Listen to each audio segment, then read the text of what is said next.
I love the way the First Gen Lounge makes me feel. Because it creates a space where I belong. Where we're able to create community. The fact that it's a community. It's a safe place. It also gives me a place to understand different perspectives. The stories of these individuals prescribe transformational perspective. I receive encouragement, enlightenment, empowerment. And also serve as a catalyst to just keep going. Where we're able to be our true selves. I'm allowed to be an unapologetic first gen. And above all else, tell our story. And every episode is unique. I love it. I'm your host, Dr. Eve, and I'd like to welcome you to the First Gen Lounge. So, hey you, welcome. And if it's your first time, welcome back. Whatever you're doing, glad that you're here. I am in a place, in a space where I'm going to be a bit more vulnerable with the next few shows that are coming up, mostly because I think that it's a season to really be more transparent. If it is truly my intention to help you continue to grow in your space and in your life and become who you know you are destined to be. I have faced many failures over the course of my life. And I want to say maybe even like 2019 in particular, beyond all of the great success that everybody could see on social media, was dealing with a lot of personal failures within my own self and in life and stuff like that. That really has just had me saying and thinking, why not talk more about failure? I've talked about rejection. I've talked about when your business doesn't work out. And it's not because I'm trying to put myself out there and be like, oh, be all of my business. But it's really contingent on the fact that I want us to be able to talk about things that we're not just talking about willy-nilly. Like, I don't want every conversation to have to be everything is great and just live your best life. A part of living your best life, a part of being your authentic self is being honest with yourself. And it's about facing not only the light in your life, but the shadows. So, we're going to talk about failure today. And I want to share with you 5 ways to face failure. So while it's not necessarily the happiest of topics to talk about, because who likes to fail, right? None of us like to fail. It's still a necessary conversation for us to have. None of us, like I said, are excused for failure. Or better, we're not excused for missing the mark on something that we thought that we'd obtain. Because what we're taught is that we're supposed to, set these goals, make them smart, achieve these goals. But what happens when you don't? Like, that ends up being failure. But the problem with failure, more than having failed itself, is the fact that we tend to get stuck in failure, and that keeps us from moving on. It keeps us from moving ahead. It keeps us from thinking bigger and better and greater. We just like to wallow in the failure. While it is early in the year, I think that it's important for us to talk about failure, especially now, because there are going to be things that happen throughout this year at times that are not going to be what you hope for. And I want you to be able to have something to gain perspective or reframe your thinking and not wait till after all the mess has happened, everything has gone down, to be like, oh yeah, let's talk about it now. Like, let's be proactive in thinking about how we're going to move forward in the conversation. It's even likely that you set some goals and you've already, for lack of better words, messed up, or you've already failed and you're already beating yourself up about that. I don't want that for you. So for starters, it is okay that you don't always get things right. I think it's important for me to tell you that, and it's important for you to believe it, because admittedly, I have wasted too much of time and life staying stuck in things that I didn't get right. So my hope for you was that you don't get caught up in your thoughts or the moments that have long gone, and then you miss opportunities that are to come because you have deemed yourself as a failure in whatever that thing is. So 5 ways to face failure. I'm gonna go ahead and give it to you. Number 1, understand that what happened was supposed to happen. Oh, that's cliche, but it's for real. Like, whatever happened is supposed to happen. It's a part of your journey of life. Everything that you experience adds to your story, and it shapes you into who you're supposed to be. So you can look at failure as something that's bad because it didn't work out, or you can look at failure as something good because things didn't work out, but it made room for something else. But either way, how you choose to view failure, know that it happened because it was supposed to happen, and it was supposed to shape you, and you're supposed to take from that and learn to move forward and know that it's just a part of the experience of life. Number 2, give yourself room to feel how you feel about what you're feeling. Like, feel how you feel. It's totally cool. Like, don't rush yourself to get over it. If something went south because a relationship, business, school, a trip, weight loss, whatever it may be, you were pursuing that thing or those things because it meant something to you. So if you feel some kind of way about it not working out as you'd hoped, you're validated in how you feel because it mattered. The important thing is that you don't stay stuck in your feelings for too long. So you may be like, well, how long is too long? I usually gauge too long being too long when I'm actually sick of thinking about and or talking about a situation my damn self. So if you find that you don't even want to talk to your friends about it because you're like, yeah, this old, I can't believe I'm bringing this up again, that may be a sign that it's time for you to like truly move on. And the thing is like, well, if I'm stuck and I don't know how to move on, what do I do? If my friends aren't even helping, what do I do? There's a reason why there are people who are experts in mental health and emotional wellness. And I would suggest to you honestly considering going to talk to somebody who's professional to help you figure out the more deeply rooted situation that's keeping you from being able to move on if it's just too long and you just know it's too long. Like, I still have a few things in my life, honestly, that I'm like, I'm not even going to bring that up because I don't want to go through it again. But it's realizing that and talking to my therapist, we'll work through it. And I know that I will be okay. Number 3, be honest about whatever didn't work out in the first place. And you may be like, oh, be honest. What you mean be honest about it? You know, because it just didn't work out. Well, there is, in my opinion, and again, my opinion, I'm just helping, here to give you some of my thoughts and my feelings about facing failure. But a lot of times there's something that we could have done better or we weren't more honest about in a situation. That is why it probably failed in the first place. So like, where did you go wrong? Or what could you have done better? Or better yet, what didn't you identify about a situation before having gotten into it that maybe you didn't even trust your gut on something? And being honest about, what it was with that other thing or person that just didn't make it right. So maybe not even that you didn't necessarily do all the wrong.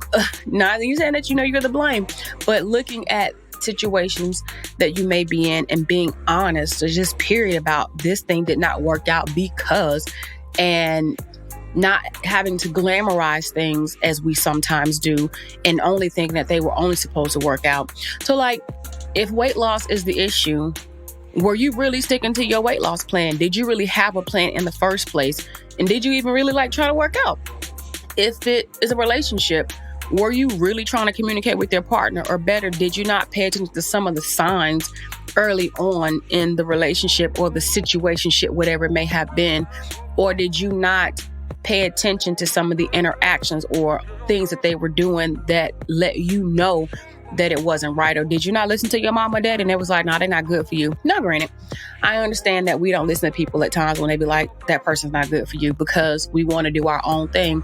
But is that an honest thing that maybe we didn't really keep ourselves open to what the truth may have been because we were so vulnerable? Or if you're building a business, like, do you really have a plan in place? Or did you just think that magic was going to happen? Like they say, if you build it, they will come. If you build it, they will come, ... But you got to put in the work and you got to have a plan. You got to have a strategy to know what that thing is going to look like. So were you honest with yourself or did you glamorize it as well? If you're taking a trip, for those of you who love to travel, and I love to travel, were you really realistic about your budget? And going on that trip was just something that you shouldn't have done because when you got there, you couldn't enjoy it. Like, did you think, oh, I'm going to get to Jamaica. But when I get to Jamaica, I'm not going to have anything to do. Like, if you're planning a trip, you have to look at all parts of it. And if it really been honest, could you have stayed at a different resort or could you have done a cruise rather than trying to fly into a resort? Like, are there things you could have done different? That's the reason it didn't work out. So being honest with yourself is a third way to face failure in your life. And then number 4 really flows into the being honest with yourself because you really have to take time to figure out what there is to learn from the situation. So beyond the situation that has actually happened where you feel like that you have failed, what are the things, both good and not so good, that you're supposed to take away from the situation? I think one of the best questions to ask yourself is, how can I grow from this? So beyond being honest with yourself, that's one thing, but what's the truth if you don't take action? So in being able to take the time to figure out what you're supposed to learn is about that taking action. And that is, well, if you, for some reason, didn't do well in school for a semester, be it that you are undergraduate or graduate student, is that because like you really played around, or were you hanging out with the wrong crowd? If that's so, how can you set better boundaries and be more intentional about going forward? What do you need to do to be more disciplined? Like, is that what you were supposed to learn? And if so, what is now the thing that you're going to do differently? Or let's just say you're in a job or a position that you're just like, yo, I just got this weak ass performance review at work and I'm not even feeling it and I don't even like my supervisor no way, and you're going on and on and on. But like, does that review reflect your seriousness about your job, depending on what areas you were critiqued in? And while you're probably feeling bad and feel like a failure, like, what does it really say about who you are in that position? Is it even something that's here to show you or there to show you that maybe that job isn't a good match for you? It's not a good fit for you. And what's required for you to be successful in such a role? I have been honest with you all, and I'll just reiterate that I was changing jobs like almost every year. And people could not understand why in the world that I keep bouncing around. Like, what are you doing? Why are you doing it? And the only thing I could think was like, at this point, it's got to be me that these jobs are not working out. And that was true. It was me. But I had to say in that moment, what was it about me or being in these roles that wasn't working? And how then can I go ahead and figure out what I'm going to do differently so I can stop wasting people's time and money and energy, theirs and mine. And so when you take time to really think about what you learn, you can get clarity about how you want to move forward. But I would say being honest, again, number 3, and then figuring out what you're supposed to learn, number 4, will really help empower you to move into what is now number 5, and that is try again. What the hell? Try again? Yes. Try again, and try again, and try again. Like, don't quit, try again. Like, if you really believe in what you're after, you've got to brush yourself off and try again. It's the only way that you're going to rebuild confidence in your life, in that area of your life, especially. If that relationship failed and you want to be cold-hearted, you're not making room for the person who's really supposed to love you, who you're really supposed to be with.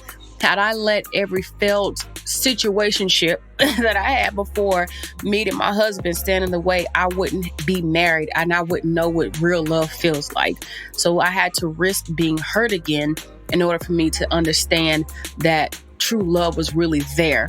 Like, everything you do beyond the matter of the heart is taking a risk of failing again, but it's trying again that you win. Try again and win. There it is. So even thinking about, what things look like, if you have failed and you understand that things happen for a reason, if you're honest with yourself about what's happened, if you don't rush yourself to get through it and you take time to figure out what you're supposed to learn, then when you try again, you're better equipped to walk into the situation because of the past experience that you've had. That's why I say everything happens for a reason, because again, you learn, and by learning, you can apply what you've learned to the situation coming up.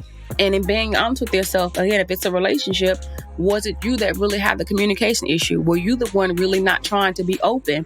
Or if it's business, did you really, not think through how much money you were going to need in your marketing budget? Did you really need more? Or are you going to need more than what you have?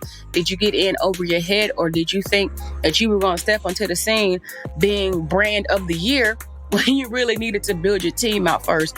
Like, what does that look like for you in terms of trying again? But you got to try again if you want to feel better about that thing.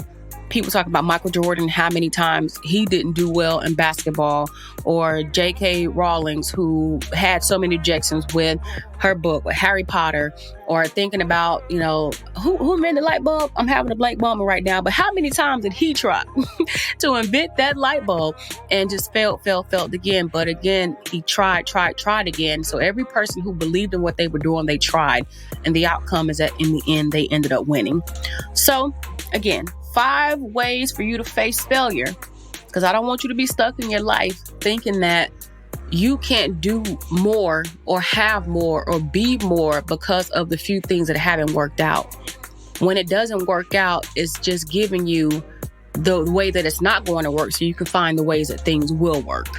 I think somebody must say that in the quote somewhere, but I don't know who, but I'm not trying to bite off of them, but hey, it is what it is.